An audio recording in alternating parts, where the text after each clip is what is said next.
जादूगर ने बड़े अच्छे करतब दिखाए। सब बच्चे करतब देख के चकित रह गए। जादू के खेल के बाद जब सब घर जाने लगे तो चेतन को स्टेज के पास कुछ चमकती हुई चीज दिखाई दी। उसने पास जाके देखा। अरे वाह, कितनी सुंदर पेंसिल है। चेतन ने वो पेंसिल उठा ली और वो भी अपने घर चला गया। अगले दिन रविवार था। चेतन की माँ ने उसे होमवर्क करने के लिए कहा। चेतन बेटा, स्कूल का बहुत होमवर्क है, टीवी बाद में देखना, पहले होमवर्क कर लो। माँ, थोड़ी देर और बस। बिल्कुल नहीं, पहले होमवर्क। चेतन अनमने ढंग से उठा और अपनी बुक्स निकाल के होमवर्क करने बैठ गया। उसने अपने कंपास में से वही चमकीली पेंसिल निकाली। चलो आज इसी से होमवर्क करता हूँ।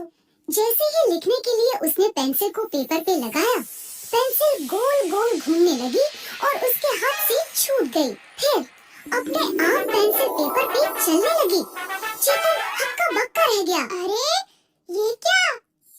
कुछ ही सेकंड्स में उस पेंसिल ने उसका सारा होमवर्क कर दिया। चेतन ने सारे आंसर्स मैच किए, सब सही थे। इस पेंसिल ने तो सारे आंसर सही लिखे हैं और हैंडराइटिंग भी बिल्कुल मेरे जैसी। तभी पेंसिल ने पेपर पर फिर से कुछ लिखा। ओह, तो ये जादुई पेंसिल है, अब तो बड़ा मजा आएगा। चेतन ने फटाफट उस पेंसिल की मदद से सारा होमवर्क खत्म कर दिया। माँ, मेरा होमवर्क हो गया, मैं टीवी देख रहा हूँ। इतनी जल्दी? हाँ माँ, आप चेक कर लो। माँ ने चेक किया, होमवर्क पूरा था। वो भी सोचती रह गई लेकिन कुछ नहीं बोल पाई। चेतन मन ही मन खुश हो रहा था। अरे वाह, इतनी जल्दी कर लिया, वेरी गुड। चेतन स्कूल में भी जादुई पेंसिल की मदद से सबसे पहले टीचर को सब सही लिख के दिखाने लगा। Write meaning of these words. Chetan ने मैजिकल पेंसिल की मदद से सबसे पहले उत्तर लिख लिए, लेकिन उसकी एक दोस्त वानी ये देख लेती है। मैंने लिख लिया टीचर जी। टीचर बहुत खुश हो गई। वेरी गुड चेतन। स्कूल के बाद वानी चेतन के पास आई और जादुई पेंसिल के बारे में बात करने लगी। चेतन, वो पेंसिल जादूगर अंकल की है। सबके जाने के बाद वो उसे ढूंढ रहे थे। तुझे वो पेंसिल लौटा देनी चाहिए। अरे ऐसे कैसे लौटा दूं? ये तो मेरे बड़े काम की है। चेतन ने वानी की एक नहीं सुनी। चेतन उस पेंसिल से रोज सारा होमवर्क और स्कूल वर्क करवाने लगा। स्कूल में चेतन की बहुत तारीफ होने लगी। चेतन बहुत अच्छी पढ़ाई करने लगा है, सब कुछ सही और फटाफट लिखता है। चेतन अपनी पेंसिल के साथ बहुत खुश था। धीरे धीरे स्कूल में परीक्षा का टाइम आ गया। परीक्षा से एक दिन पहले जब चेतन सो गया तो उसकी माँ उसका बैग जमाने लगी। अरे ये तो सो गया, कल परीक्षा है, इसके पास पेंसिल और रबर है कि नहीं? माँ ने देखा कि चेतन के कंपास में सिर्फ वही एक चमकीली पेंसिल है और वो भी बहुत छोटी हो चुकी है। अरे परीक्षा में इतनी सी पेंसिल से कैसे लिखेगा? राइटिंग भी अच्छी नहीं आएगी। मैं इसे नई पेंसिल दे देती हूँ। और माँ ने उस जादुई पेंसिल को खराब पेंसिलों के डिब्बे में रख दिया और एक नई पेंसिल चेतन के कंपास में रख दी। अगले दिन सुबह चेतन नाश्ता करके परीक्षा के लिए जाने लगा। माँ, मेरा कंपास। ये लो, और परीक्षा में सब कुछ अच्छे से और ध्यान से करके आना। हाँ माँ, चिंता मत करो, मुझे सब आता है। स्कूल में जैसे ही प्रश्न पत्र आया, चेतन ने बिना पढ़े ही उत्तर पुस्तिका निकाली और कंपास खोला। कंपास खोलते ही उसके होश उड़ गए। जादुई पेंसिल की जगह नई पेंसिल थी। ये कैसे हो गया? मेरी पेंसिल कहाँ गई? अब क्या करूं? चेतन के तो पैरों तले जमीन खिसक गई थी। उसे समझ में नहीं आ रहा था कि क्या करे। उसे एक भी प्रश्न का उत्तर नहीं आता था, क्योंकि उसने पढ़ाई तो करना लगभग छोड़ ही दिया था। अब उसे अपनी गलती का पछतावा होने लगा और वो रोने लगा। क्या हुआ चेतन, क्यों रो रहे हो? चेतन ने रोते रोते टीचर को सारी बात बताई। मुझे एक भी प्रश्न का उत्तर नहीं आता है। मैं एक जादुई पेंसिल की मदद से सब सही करता था। मेरी पेंसिल खो गई है। अब मैं कुछ आवाज हुई। ये तो तुमने बहुत गलत किया। मुझे तुम्हारी माँ और प्रिंसिपल के साथ बात करनी पड़ेगी। चेतन की माँ को बुलवाया गया और प्रिंसिपल के साथ उनकी बातचीत हुई। चेतन ने सबसे माफी मांगी। मुझे माफ कर दीजिए, मैं आगे से कभी ऐसी गलती नहीं करूँगा। ठीक है, हम तुम्हें एक मौका देते हैं। तुम ये वाला पेपर फिर से दे सकते हो, लेकिन सारे एग्जाम्स होने के बाद। Thank you sir. उस दिन चेतन को एक बात समझ में आई कि कभी भी किसी चीज का गलत फायदा नहीं उठाना चाहिए, वरना हम किसी बहुत बड़े नुकसान में पड़ सकते हैं। उसके बाद चेतन ने वो जादुई पेंसिल जादूगर को लौटा दी और फिर कभी किसी की चीज चोरी छुपे अपने पास नहीं रखने की कसम खाई। धन्यवाद, मैं कब से इसे ढूंढ रहा था। मुझे माफ कर दीजिए, अब मैं कभी किसी की चीज बिना पूछे अपने पास नहीं रखूंगा। गलती से गलती। बहुत समय पहले किसी शहर में एक परिवार रहता था। परिवार में दादा दादी और मम्मी पापा के साथ साथ 8 साल का चेतन और 7 साल की वाणी भी रहते थे। दोनों बहुत शरारती थे। एक दिन दोनों अपने कमरे में बैठे स्कूल का होमवर्क कर रहे थे। तभी वाणी ने कहा, भैया मेरा होमवर्क करने का बिल्कुल मन नहीं कर रहा। काश कल हम स्कूल की छुट्टी कर पाते। मेरे पास एक आइडिया है, तुम देखो मैं क्या करता हूँ। चेतन ने वाणी की कान में कुछ कहा और फिर दौड़ता हुआ अपनी मम्मी के पास गया और बोला, मम्मी वाणी को बहुत तेज बुखार है। क्या? वाणी अपने कमरे में एक बहुत भारी कंबल ओढ़कर बैठी थी। फिर जैसे ही उसकी मम्मी और चेतन कमरे में आए, वाणी ने जल्दी से कंबल हटा दिया। मम्मी ने वाणी को हाथ लगाया तो भारी कंबल की वजह से उसका शरीर गर्म था। वाणी को तो बहुत तेज बुखार है। लो वाणी, जल्दी से दवाई पी लो। देखना अब तुम जल्दी ही ठीक हो जाओगी। भैया ये दवाई तो बहुत कड़वी है। कोई बात नहीं, लेकिन हमारी कल की छुट्टी तो हो गई। लेकिन इस बार उनकी ये छोटी सी शरारत बहुत बड़ी गलती बनने वाली थी। अगले दिन बिना किसी बीमारी की दवाई खाने की वजह से वाणी का पेट दर्द करने लगा। भैया मेरा पेट बहुत दर्द कर रहा है। कोई बात नहीं, मेरे पास इसका भी इलाज है। चेतन अपने दादाजी के कमरे में गया। उसने दादाजी की दवाई के डिब्बे को खोला और उसमें से एक पीले रंग की दवाई लेकर वाणी के पास वापस आया। ये लो, कुछ दिन पहले दादाजी का पेट दुख रहा था, तब उन्होंने भी यही पीली वाली दवाई खाई थी। वाणी ने तुरंत वो दवाई खा ली, लेकिन इससे उसका पेट दर्द और बढ़ गया। भैया ये पेट दर्द तो और बढ़ गया। क्या? रुको, मैं दादाजी के दवाई के डिब्बे से कोई और दवाई लेकर आता हूँ। चेतन, मेरी दवाइयों के साथ क्या कर रहे हो? कुछ नहीं दादाजी। चेतन, याद रखना, दवाइयों से खेलना नहीं चाहिए, क्योंकि दवाइयाँ बीमार होने पर ही खाई जाती हैं, और अगर बिना किसी बीमारी के इन्हें खाया जाए तो इससे शरीर को बहुत नुकसान पहुंचता है। ठीक है दादाजी। ये कहकर चेतन वहाँ से भागकर अपने कमरे में आ गया। उसने वाणी को वो दवा खिला दी, जिससे वाणी की तबीयत और बिगड़ गई। वो दर्द के कारण जोर जोर से रोने लगी। वाणी को रोता देख चेतन को अपनी गलती का एहसास हुआ और वो भी रोने लगा। ये सब मेरे कारण हुआ है। मुझे तुम्हारी बीमारी का बहाना नहीं लगाना चाहिए था। दादाजी ठीक कहते हैं, हमें बिना किसी बीमारी के दवा नहीं खानी चाहिए।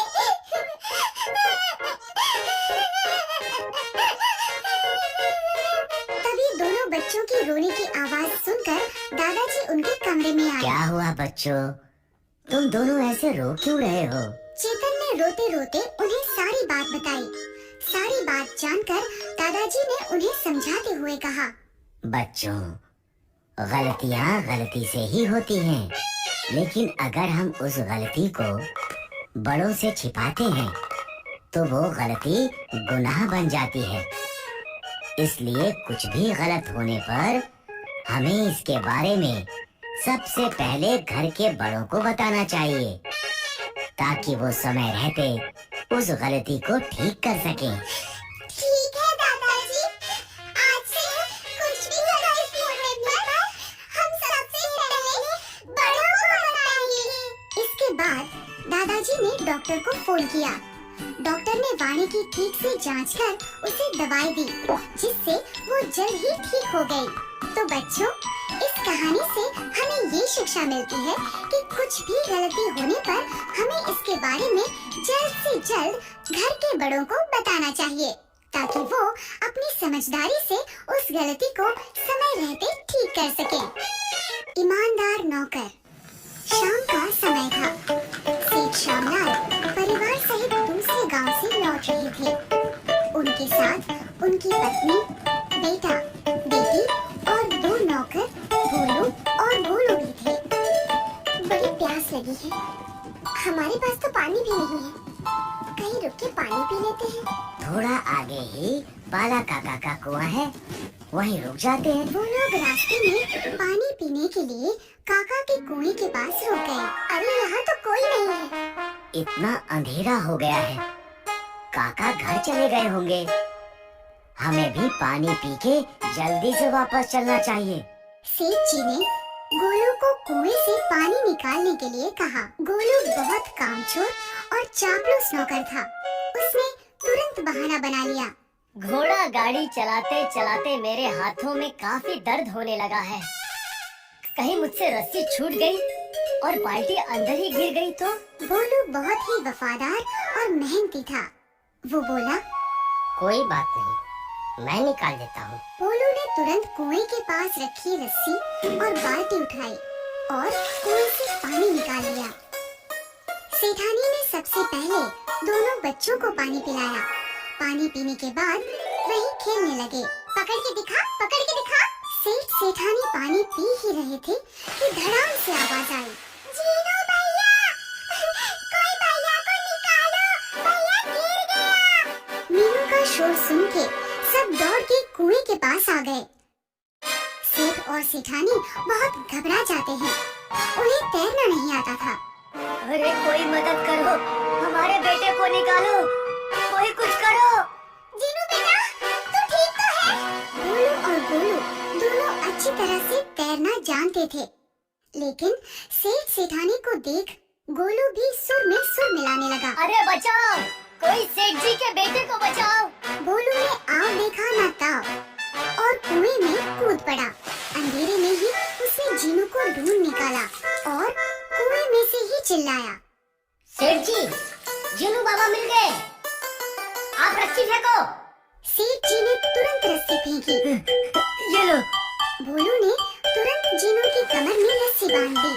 जीनू बाबा, इस रस्सी को पूरी ताकत से पकड़ के रखना, रस्सी खींचो। सेठ जी और गोलू ने मिलकर जीनू को ऊपर खींच लिया।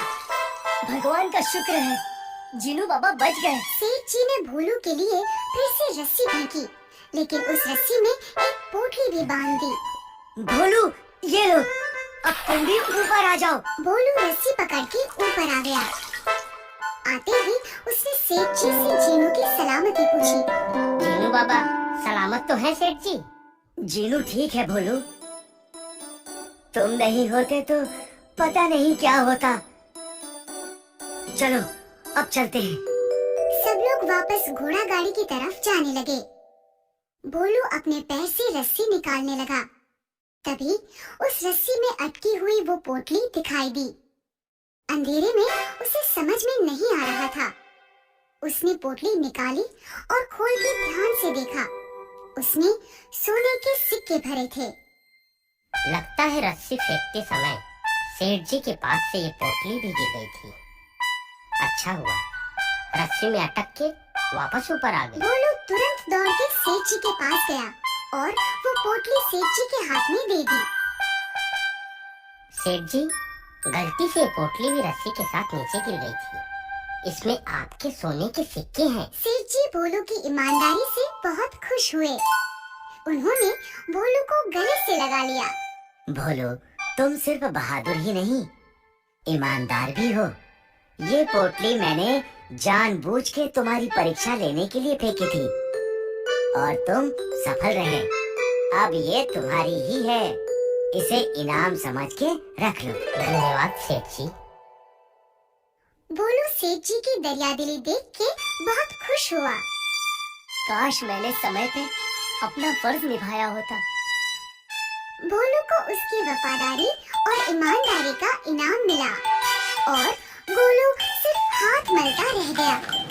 चाहे कैसी भी परिस्थिति हो, हमें कभी ईमानदारी का साथ नहीं छोड़ना चाहिए। मेहनत का बगीचा। एक बार एक गांव में मनीराम नाम का एक माली रहता था। अपनी जीवनी चलाने के लिए मनीराम दिन में घर घर जाकर मछलियां बेचता और शाम को गांव के एक धनी व्यक्ति रतनलाल के बगीचे की देखभाल करता था। ऐसा मनीराम पिछले 10 वर्षों से कर रहा था। मनीराम उस बगीचे की देखभाल बिल्कुल खुद के बगीचे की तरह करता। वो जब भी उस बगीचे को देखता तो उसके मन में ख्याल आता कि एक दिन वो भी ऐसा ही बगीचा खरीदे, लेकिन उसके पास कभी इतने पैसे नहीं होते कि वो अपना एक बगीचा खरीद सके। एक दिन मनीराम बगीचे की देखभाल करके घर लौटने की तैयारी कर रहा था कि तभी किसी ने दरवाजे पर दस्तक दी। क्या ये घर रतनलाल जी का है? जी हाँ, ये उन्हीं का घर है। क्या आपको उनसे कोई खास काम है? मैंने सुना है कि रतनलाल जी अपने फल का बगीचा बेचने के लिए खरीदार ढूंढ रहे हैं। मैं उनसे उसी सिलसिले में मिलने आया हूँ। आप यहीं रुकिए, मैं उन्हें बुला कर लाता हूँ। नहीं, इतने कम पैसे में मैं ये बगीचा आपको नहीं बेच पाऊंगा। उस दिन मनीराम ने घर जाकर सोचा कि क्यों न वो रतनलाल से बगीचा खरीदने की बात करे। उसके पास रतनलाल को देने के लिए उतने पैसे नहीं थे, लेकिन उसने सोचा कि उसे एक बार तो रतनलाल से बात करनी ही चाहिए। शायद बात करके कोई हल निकल जाए। पूरी तरह से सोच समझने के बाद मनीराम दूसरे दिन बगीचे में जाता है और रतनलाल से अपने मन की बात कहता है। सेठ जी, आप ये बगीचा बेचना चाहते हैं ना? हाँ मनीराम, सोच रहा हूँ अपना बगीचा और घर बेचकर अपने बेटे के पास शहर चला जाऊं। सेठ जी, मैं आपका ये बगीचा खरीदना चाहता हूँ। आप ये बगीचा कितने में बेचेंगे? ये हरा भरा बगीचा मैं कम से कम 1000 सिक्कों में बेचूंगा। लेकिन सेठ जी, मेरे पास तो आपको देने के लिए केवल 500 सिक्के ही हैं। तुमने इतने साल इस बगीचे को संभाला है, इसीलिए तुम्हारे लिए मैं दाम कम करके 700 सिक्के कर सकता हूँ। सेठ जी, आपको शहर जाने में लगभग 2 महीना लग जाएगा। क्या मैं अभी आपको 500 सिक्के दे दूं और बाकी के 200 सिक्के मैं अगले 2 महीने में 100 करके आपको दे दूंगा? ठीक है, मुझे मंजूर है। मनीराम खुशी खुशी अपने घर जाता है। अब वो अपने बगीचे खरीदने के सपने से केवल 1 महीना दूर था। 1 महीने में 200 सिक्के कमाना मनीराम के लिए आसान नहीं था, लेकिन मनीराम ने दुगनी ताकत और लगन से मेहनत करना शुरू कर दिया। मनीराम अब सूरज की पहली किरण के साथ उठता, वो काम पर निकल जाता। अब मनीराम ने सुबह मछलियों के साथ साथ फल भी बेचना शुरू कर दिया और शाम को उसी लगन से अपने होने वाले बगीचे की देखभाल करता। इस तरह दिन रात कड़ी मेहनत करके मनीराम ने थोड़े थोड़े करके बाकी के 200 सिक्के भी रतनलाल को चुका दिए। आज से ये बगीचा तुम्हारा हुआ मनीराम। और इस तरह अपनी मेहनत से मनीराम ने अपना बगीचा खरीदने के सपने को